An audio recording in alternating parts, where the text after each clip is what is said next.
টমেটোটা কড়াইতে হচ্ছে, আমি চাপা দিয়ে নিয়েছি। দেখুন লাগছে কড়াইতে, একটু ভাপে হোক।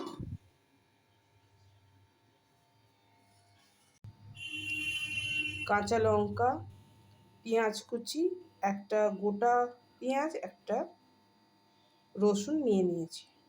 স্বাদ মতন লবণ, টাটা সল্ট নিয়ে নিলাম।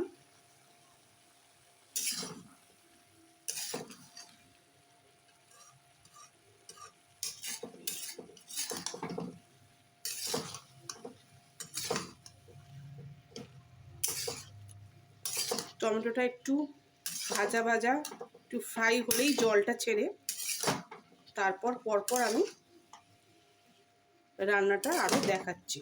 আপনারাও আপনাদের হেসেল থেকে, আপনাদের কিচেন থেকে, ইউটিউব দেখে আপনারা আমার সাথে রান্নাটায় হাত লাগিয়ে ফেলেছেন। আমার তো মনে হচ্ছে আজকে মেন কোর্সের একটা সাইড কোর্স হিসাবে, ফুড আইটেম হিসাবে টমেটো রিচটা রাখবেন।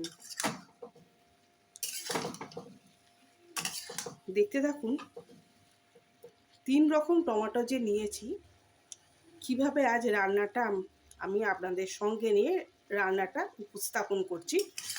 ইউটিউব প্ল্যাটফর্মকে ধন্যবাদ, স্যামসাং ফোন আমার, স্যামসাং ইলেকট্রনিক্স এবং এয়ারটেল কানেকশান, ধন্যবাদ আপনাদের সকলকে আমাকে সহযোগিতা করার জন্য, আমার স্কিলটাকে সকলের কাছে পৌঁছে দিয়ে আমাকে আনন্দিত করার জন্য। Thank you YouTube, thank you YouTube family. টমেটোটা জল ছাড়ছে,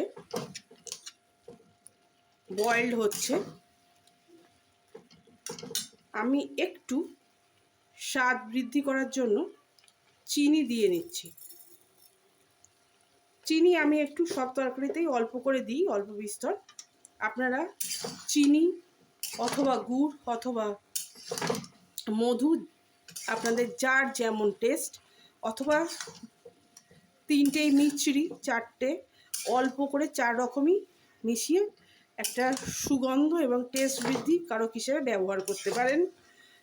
একটু অল্প করে মিষ্টি দিয়ে আমি অলওয়েজ রান্নাটা করি।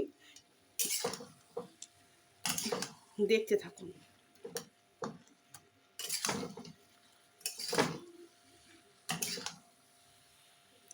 অনেক সময় চিনি আর লঙ্কা মিশিয়ে, লঙ্কা গুঁড়ো মিশিয়ে, কালারটা হলুদের সাথেও মিশিয়ে খুব সুন্দর একটা কালার আনে তরকারিতে।